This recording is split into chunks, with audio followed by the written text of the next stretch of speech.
सह वीर्यं कर्वावहै तेजस्विनावधीतमस्तु मा विद्विषावहै। ॐ शान्ति शान्ति शान्तिः।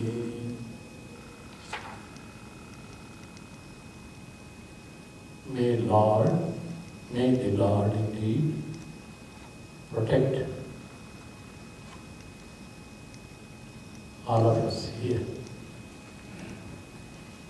May He indeed nourish all of us. May we together acquire the capacity to study and understand the scriptures. May our study be brilliant. May we not disagree with each other. Oh, peace, peace, peace.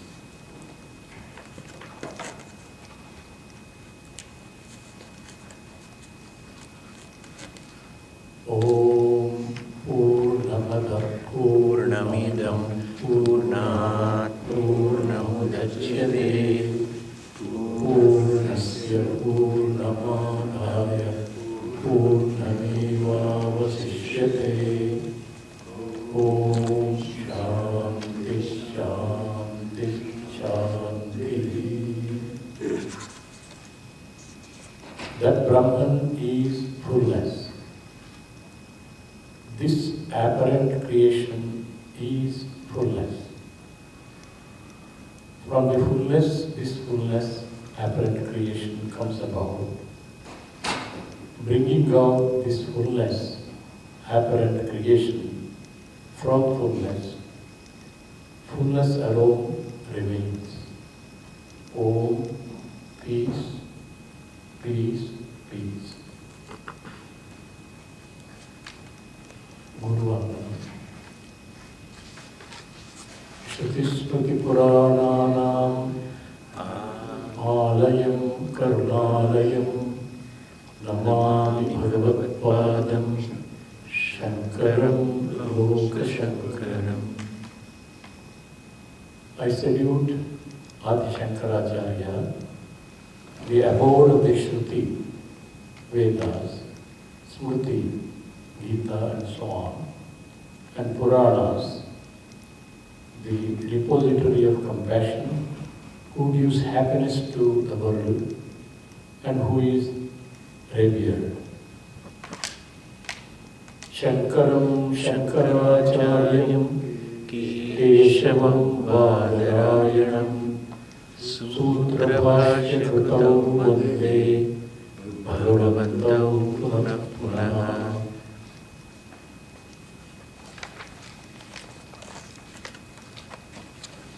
I salute again and again the great teacher Adi Shankaracharya, who is Lord Shiva, and Badarayana, who is Lord Vishnu, the venerable ones who wrote the Bhashya and the Brahma Sutras respectively.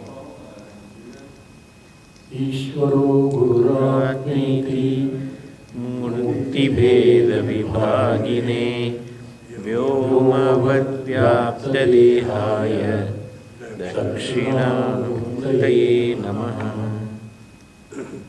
Salutation to Lord Dakshinamurti, who is all-pervasive like space, but who appears as though divided as the Lord, the teacher, and the servant.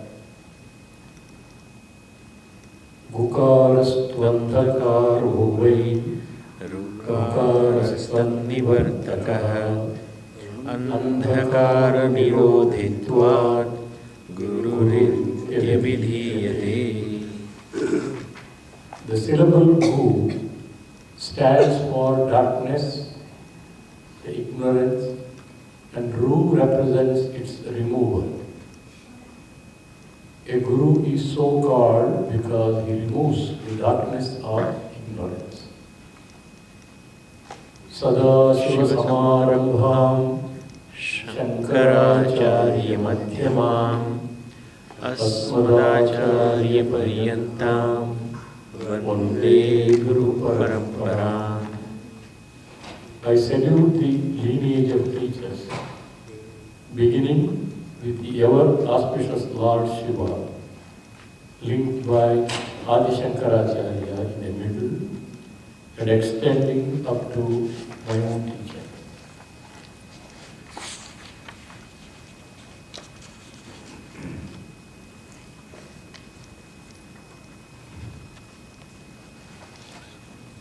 Page 24.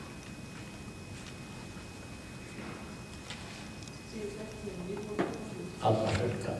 ātmaṣatkam. Page 24. So do we say it all? Yeah, we can say it all. All, okay. Simple man. Mano buddhi ahankara cittaninam न च श्रोत्रजिह्वे न च घ्राणनेत्रे न च व्योमभूमिर्न तेजो न वायुः चिदानन्दरूपः शिवोऽहं शिवोऽहम् न च प्राणसंज्ञो न वै पञ्चवायुः न वा समधातुः न वा पञ्चकोशः न वा पाणिपादौ न चोपस्थपायुः चिदानन्दरूपः शिवोऽहं शिवोऽहम् न मे द्वेषरागौ न मे लोभमोहौ मदो नैव मे नैव मात्सर्यभावः न धर्मो न चार्थो न कामो न मोक्षः चिदानन्दरूपः शिवोऽहं शिवोऽहम् न पुण्यं न पापं न सौख्यं च दुःखं न मन्त्रो न तीर्थं न वेदा न यज्ञः अहं भोजनं नैव भोज्यं न भोक्ता चिदानन्दरूपः शिवोऽहं शिवोऽहम् न मे मृत्युशङ्का न मे जातिभेदः पिता नैव मे नैव माता न जन्म न बन्धुर्न मित्रं गुरुर्नैव शिष्यः चिदानन्दरूपः शिवोऽहं शिवोऽहम् अहं निर्विकल्पो निराकाररूपो विभूत्वात् सर्वत्र सर्वेन्द्रियाणां सदा मे समत्वं न मुक्तिर्न बन्धः चिदानन्दरूपः शिवोऽहं शिवोऽहम्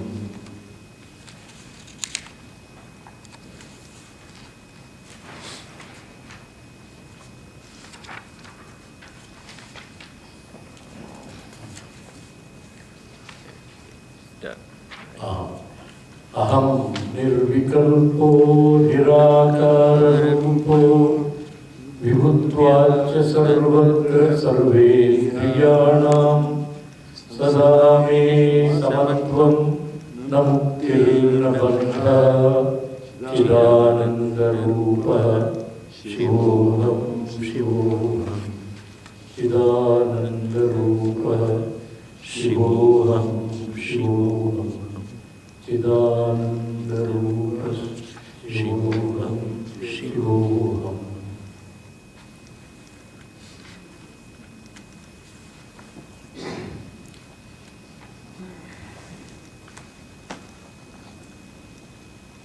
I should first thank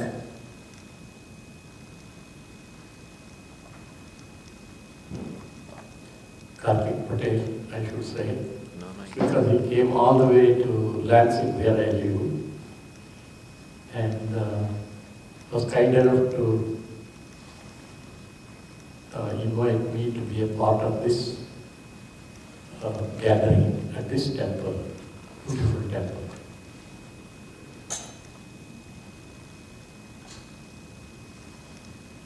when I have heard about this ātmaṣatkam, which is also called Nirvana Shatkam, another.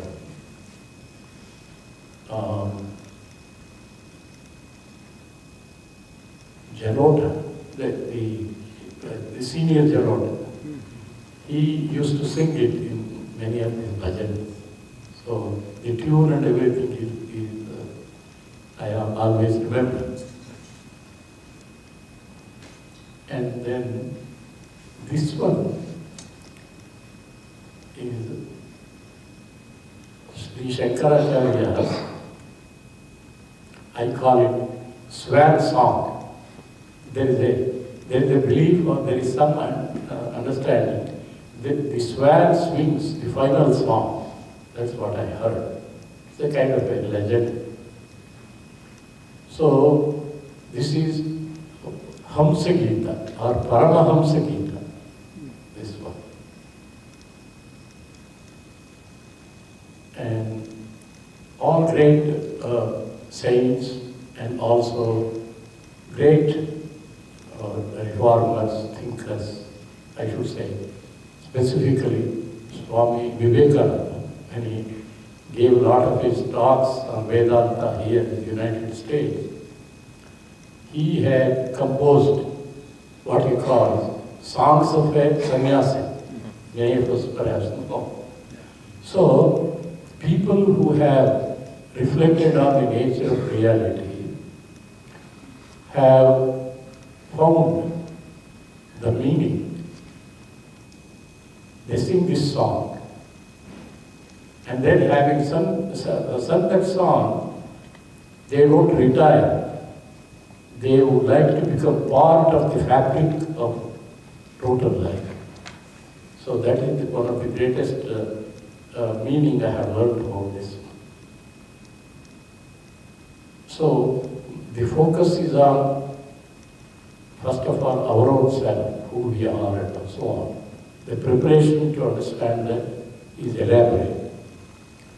But having gone through all the disciplines and all the listenings and all the meditations and everything else that great tradition and the teachers have provided, eventually the self-realization comes out in this great song. Today, I was listening to one of the PBS programs where one of the great columnist, New York Times columnist, David Brooke, he has written a book. They were talking to him over the radio, PBS. And the name of the book is Two Mountain Peaks. That is how he talks about it. Then the interviewer was asking, why these two mountain peaks you are talking, what these two mountain peaks you are talking about? Then he said, based on his own personal experience, to build my career and to build my status in society, I have to go step by step so that society approves professions. Professionally, I become recognized. So that's the mountain peak. That is the first mountain. I have gone up to that mountain. But then having gone up to that mountain, I feel that it is not satisfying. I have Shankaracharya himself in another composition, he says, Tatah kim, there is a Guru Vastakam, where he says, a person may have achieved all the great honors and great reputation and everything. Gurura Kripadme.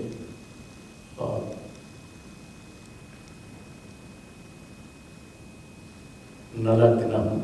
Tatah kim. So, Gurura Kripadme Manasye Nalagnam. Tatah kim. So, this columnist David Brooke, in the first mountain top, he says, I have attained all that one, but I was not satisfied. I am not satisfied. I came to the valley of depression, valley of discontent and everything else. And now I discovered I should now do something with myself, become part of the society. Hitherto I have become an elite person, focusing on myself, in the sense of the meaning for myself. But that meaning is no help now. I have to find a new meaning. So I am now in this valley again, having felt that is of no use. I have to climb another mountain top. And that climbing of that another mountain top is making the fabric of life more and more creative and helpful and all that. Which in Vedanta and Bhagavad Gita terminology is called Loka Sangraha or Loka Upakara. So Sri Ram is a Loka Upakari, and similarly Shankaracharya is a Loka Upakari. So in each of our lives, these two mountains we have to pay attention to, which tells me again in Shankaracharya's own language, in the introduction of Bhagavad Gita, he says, Bhagavad Gita has messages for two types. One is for the pravritti type, in the sense people who would like to perform in this world and then gain the recognition and fulfill their duties and all these things. That's called pravritti marga. And there's also in Bhagavad Gita there is a message for what is called nivritti marga. Nivritti means disengaging oneself from all these things. And then be the one who is the source of everything. So that is the nivritti marga, the sannyasa marga, the jnana marga.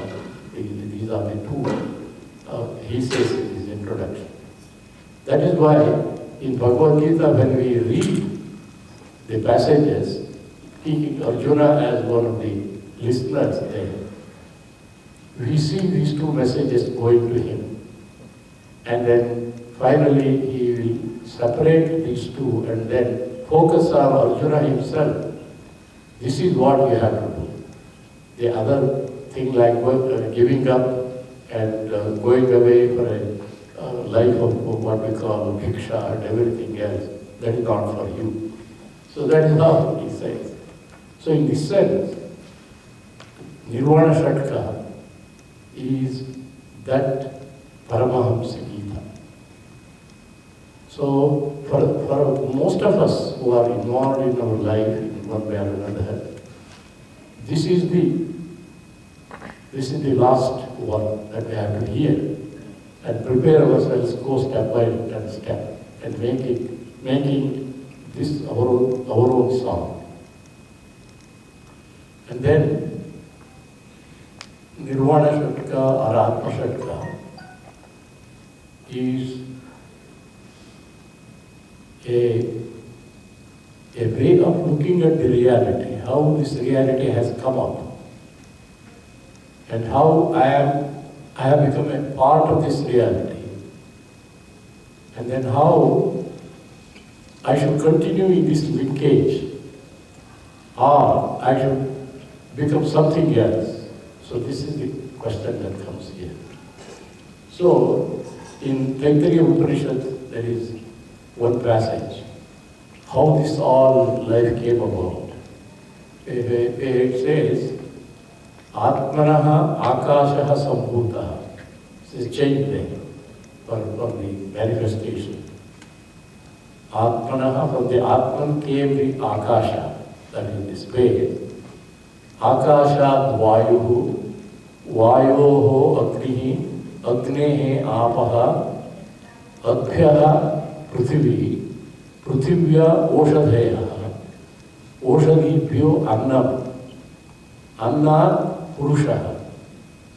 Therefore, this Purusha is Annamaya. That is how he uses, the Taittiriya Upanishad uses how this creation which we build our life and everything, the source for that is Atman itself. So, having lived all that life, one has to again be that base, that Atman itself. So when one has come to that understanding, then absorption in the self becomes an important way of the fulfillment. In Bhagavad Gita also, there is in 6th chapter, there is a concept of Arurukshu and Arudha. Arurukshu is one who would like to climb step by step to like the two mountains that we talk about and attain the highest. And Arudha is one who has already attained that one.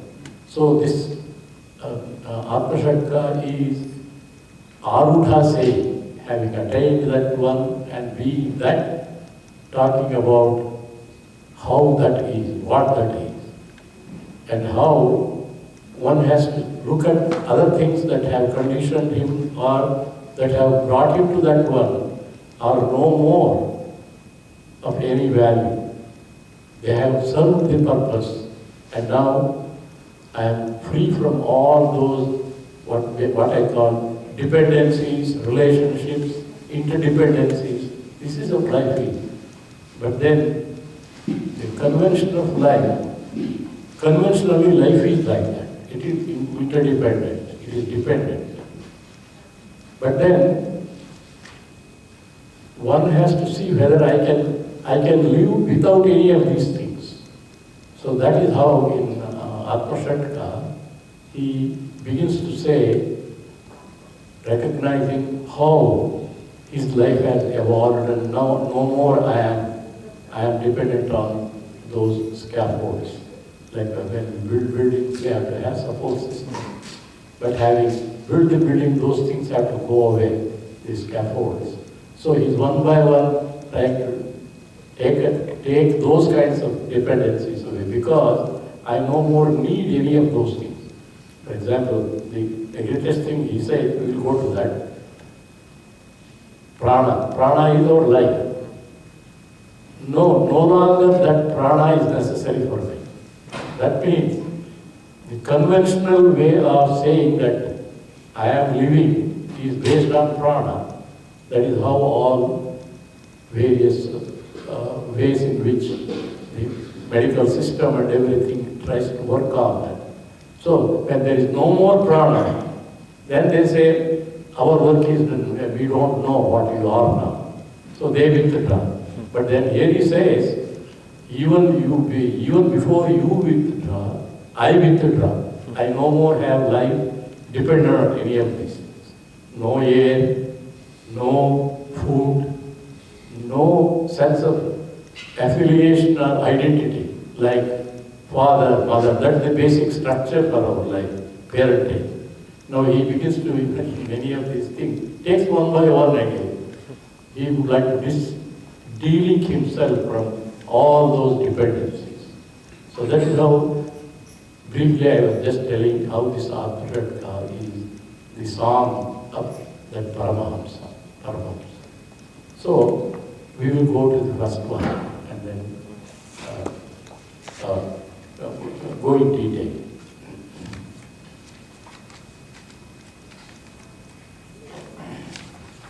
Do you need block?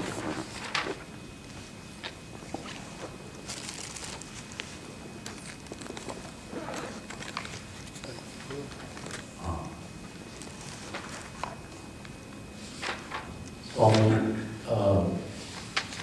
thank you.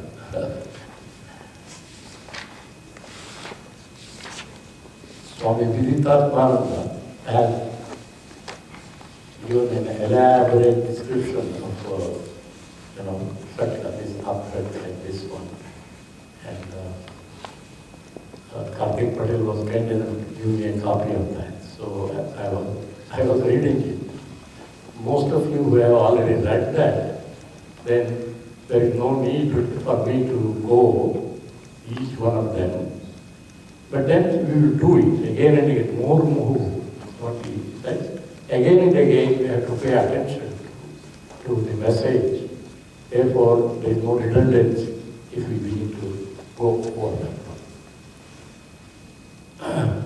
Manaha buddhihi ahankara chittani na aham. In Vedantic inquiry, there is what is called aham graha upasana. Aham graha. And tvam graha and tat graha. These are the three things. Aham, tvam, tat. So,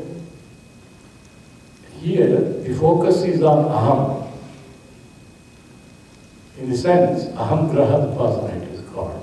So when aham graha upasana takes place, then I begin to look at my own being and how my own being is constructed and how it has gotten me into certain relationship. And now, having seen all those things, I would like to deconstruct myself. So this is a deconstruction of our conventional self. Conventional self, when I say, I am born, my parents are so and so, my friends are there, and then my system itself is physical system, psychological system. These are the ways in which our life is, systemic life is there. Now, deconstructing means taking them off as we peel off the onion, one piece like one piece. So, we take those kinds of things off one by one. That is the deconstruction process. That's what he is doing here. So for that he starts with manaha, buddhi, ahankara. How did this manas, what is this manas, and what is this buddhi, what is this ahankara, and chitta? In Vedantic concept and analysis, they are called antahkarana. That means the way we understand and feel with reference to the environment, the outside world. To do that, manas is the one. What is manas? In Vedanta define manas as sankalpa vikalpatmakam manas. That means when we say, when we go to any, for example, any marketplace, a supermarket, so many things are there. So, shall I take this one or shall I take this one? What is the price of this one? What is the price of that one? This way, when I begin to survey that particular product, the manas is now going to say, oh, this is good, oh, this is very cheap. So I go on when I enumerate, and that is the function of the manas. And then buddhi is having seen all those things, that input that comes to me, finally I say, this product is for me. I have made a decision. Having seen its whatever quality or price or any other thing, now I decide. So that function is called the buddhi function. So manas function is to simply become aware of what is it, how is it, and what use it. And buddhi's function is having gained all that kind of information, finally, based on my own criterion, I say this is good. So I make it. That is called the buddhi function. And then, having done all that, manas, buddhi, ahankara. Ahankara refers to the notion that I am, I have my interest in this way, so I have to do these kinds of things. This kind of a feeling, whenever we have, that is called ahankara. Even when we say, today there is a temple here, there is a function, I have to go. So ahankara works there. So ahankara is important. Then chitta. Chitta refers to having gained all this information, I put in my memory, as it were, so that I can get back and refer it, and then whenever I need any kind of a comparison, I make use of that information. That's called chitta. So these are the, what they call, antahkarana chatushtaya, the 4 ways in which every day we function, using this antahkarana chatushtaya, which is in our one of the koshas that later on we call. So here Shankaracharya says, I do not identify myself as manas. I do not identify myself as buddhi, or I do not identify as ahankara or chitta. No more. So, who am I then? The 4th line is an assertion, having negated all these limited things, forming my identity. I would like to reject all of those narrow identities, but I affirm myself, which is the source, which is the base, as what he calls Chidananda Rupa. It is the Chaitanya Rupa. It is Shiva. It is always a blessing, it is always auspicious, and then that is what I am. So, which means, if some of you or most of you know how in one of the Upanishads, that is Mandukya Upanishad, Mandukya. It's a 12 verses are there, only a short Upanishad. In Mandukya Upanishad, we are told, having examined the nature of our being and interest in the Jagrata state, and also in the dream state, and also in the deep sleep state, then there is the nature of our own being, which is, they call it Turiya. So Turiya is not a state, it is the very nature of our being. It is not subject to any change. So that is called Turiya. Even though literally it means 4, but it is not 4th, but only with reference to these 3 we call it 4th. Otherwise it is absolute. So in that Mandukya Upanishad, Shantam, Shivam, Advaitam, that is the nature of the self, absolute self. So, and he says here, Chidananda Rupaha, Shivoham, Shivoham. He is trying to draw upon that Upanishadic message. Shankaracharya, as I understand, there is one shloka, whenever we read Ramayana, we say, Valmiki, Ramayana.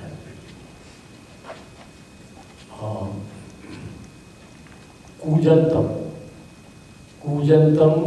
Rama Rameti. Rama, Rama, like that. It sings a bird. Madhuram, Madhuraksharam. Aruhya Kavita Shakha. That means perched on the branch of a poetic tree. That is what Valmiki is. Valmiki is like that great bird, Kotila bird, which sings in the spring. Similarly, Valmiki is there. But now I say, Shankaracharya is Soham. Soham. This is sing. He sings. Soham, Soham. That is Shivoham, Shivoham. That is the song. So Shankaracharya is a bird sitting on the branches of Upanishads and then sings Soham, Soham. That is what Shankaracharya is. Especially Shankaracharya is always, he says in Vivek Chudamani, here he says, Vasantavat, these great realized souls are like the spring that come to our environment. As the spring gives us the joy and the splendor of the nature, these great realized souls give us the message of Upanishads for every being. And we have to listen to that. Even though we may listen to it, we may enjoy it, but really again and again we have to listen to it so that we understand who we are. So that is the song of this ātmaṣatkam or nirvāna-shatkam. So in the first line then, he focuses on manas, buddhi, ahankara, chitta, and they are not me. Because according to the Sankhya analysis, many of those Sankhya concepts, Sri Bhagavan Shankaracharya uses them. He doesn't agree with the Sankhya approach where it says the Purushas are many and then the source of life is the Pradhana, means some basic thing. These things he doesn't agree. But he agrees on the conceptual equipment that Sankhya Shastra, Kapila's Shastra uses, of which is manas, buddhi, ahankara. They are, according to Shankaracharya, even according to Sankhya, they are jada, they are evolutes. But then, these evolutes, which are from the Prakriti, Sattva, Raja, Tamo, Guna, Prakritis, they get from the light of the Atman and they think we are really functioning. So that's how they claim their identity and their usefulness, which does not come from themselves, but it is a reflected glory from them. Therefore, when he rejects all these things, they are all jada, but then he affirms the basis of all those things, which is Brahman or Atman. In Kena Upanishad also the same message is repeated.